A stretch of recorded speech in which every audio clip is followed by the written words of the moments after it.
नमस्कार, आपने देखना शुरू कर दिया है सबकी खबर और मैं हूं आपके साथ आयुष शुक्ला। मध्य प्रदेश की सियासत में राज्यसभा चुनाव को लेकर हलचल तेज हो गई है।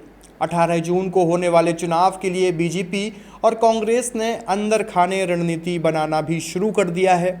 प्रदेश की 3 सीटों पर मुकाबला होना है, जिनमें 2 सीटें बीजेपी और 1 सीट कांग्रेस के खाते में है।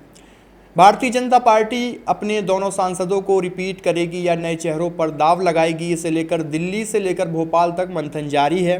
सबसे ज्यादा चर्चा मंत्री कैलाश विजयवर्गीय और पूर्व गृह मंत्री नरोत्तम मिश्रा और संघ से जुड़े नामों को लेकर हो रही है। मध्य प्रदेश से राज्यसभा की जिन 3 सीटों पर चुनाव होना है, उनमें बीजेपी के केंद्रीय मंत्री जॉर्ज कुरियन और डॉक्टर सुमेर सिंह सोलंकी का कार्यकाल पूरा हो रहा है। वहीं कांग्रेस की ओर से दिग्विजय सिंह दूसरी बार राज्यसभा सांसद हैं। सूत्रों के मुताबिक बीजेपी अगले 3 से 4 दिनों में उम्मीदवारों के नामों का ऐलान कर सकती है। प्रदेश संगठन ने संभावित नामों की सूची केंद्रीय नेतृत्व को भेज दी है। इस बार पार्टी सामान्य वर्ग से किसी बड़े चेहरे को राज्यसभा भेजने पर गंभीरता से विचार कर रही है। हालांकि जातीय और क्षेत्रीय संतुलन को ध्यान में रखते हुए सभी वर्गों के नेताओं के नाम चर्चा में हैं। बीजेपी की संभावित सूची में सबसे चर्चित नाम मंत्री कैलाश विजयवर्गीय का है। विजयवर्गीय लंबे समय से राष्ट्रीय राजनीति में सक्रिय भूमिका चाहते हैं और उन्होंने अपनी इच्छा पार्टी नेतृत्व तक पहुंचा दी है। 7 बार विधायक रह चुके विजयवर्गीय संगठन और सत्ता दोनों में मजबूत पकड़ रखते हैं। इंदौर के महापौर से लेकर बीजेपी के राष्ट्रीय महासचिव तक की जिम्मेदारी वे संभाल चुके हैं। विजयवर्गीय को पार्टी का आक्रामक और रणनीतिक चेहरा माना जाता है। इसी तरह पूर्व गृह मंत्री नरोत्तम मिश्रा का नाम भी सबसे मजबूत दावेदारों में शामिल है। 6 बार विधायक रहे मिश्रा को संसदीय मामलों का गहरा अनुभव है और वे केंद्रीय गृह मंत्री अमित शाह के करीबी नेताओं में गिने जाते हैं। ब्राह्मण समाज में उनकी मजबूत पकड़ भी है, उनके पक्ष में भी मानी जा रही है।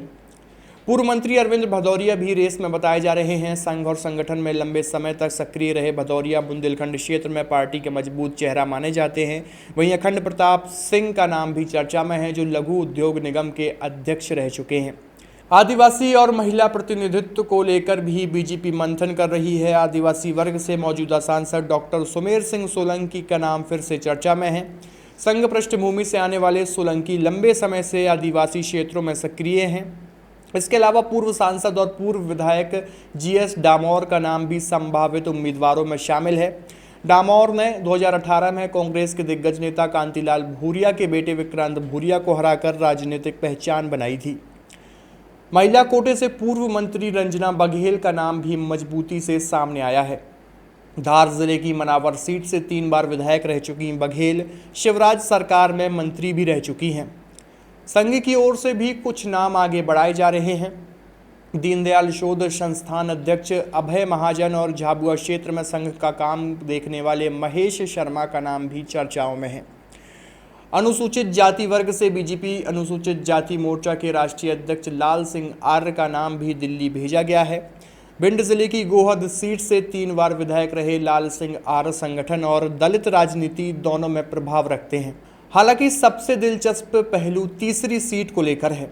यह सीट फिलहाल कांग्रेस के कब्जे में है और बीजेपी फिलहाल इस सीट पर उम्मीदवार उतारने के मूड में नहीं दिखाई दे रही है।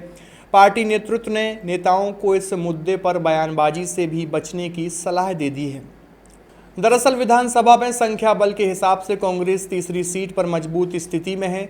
जीत के लिए 58 वोटों की जरूरत है, जबकि कांग्रेस के पास 63 विधायक हैं, यानी कांग्रेस के पास 5 वोट अतिरिक्त हैं। अगर बीजेपी तीसरी सीट पर उम्मीदवार उतारती है तो उसे कांग्रेस खेमे में बड़ी सेंध लगानी होगी। बीजेपी को कम से कम 10 कांग्रेस विधायकों के समर्थन की जरूरत पड़ेगी ताकि उसका आंकड़ा जीत तक पहुंच सके।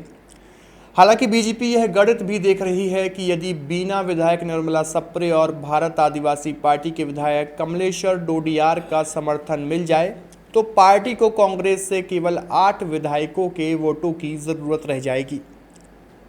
लेकिन फिलहाल बीजेपी जोखिम लेने के बजाय अपनी 2 सीटों को सुरक्षित रखने की रणनीति पर काम कर रही है।